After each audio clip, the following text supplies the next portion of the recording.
Hello everybody, welcome back to another video. Today I got another easy knot, great for beginners. If I move a little closer, this knot is called the Pratt Knot.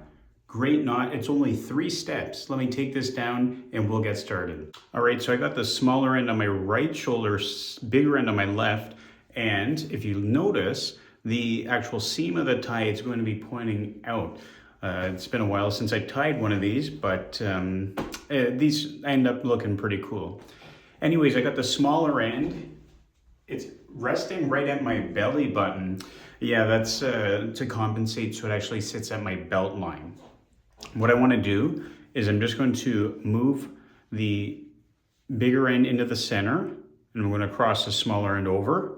From here, I'm just going to take the bigger end and I'm just going to bring it up so it goes down my neck right here.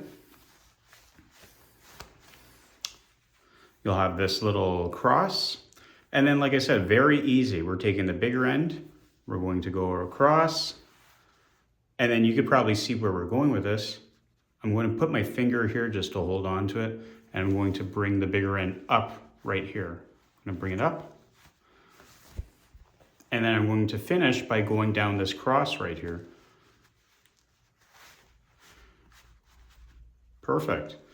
To actually move the knot up itself, I'm going to grab onto the smaller end, I'm going to pull down, and I'm going to push up with the knot.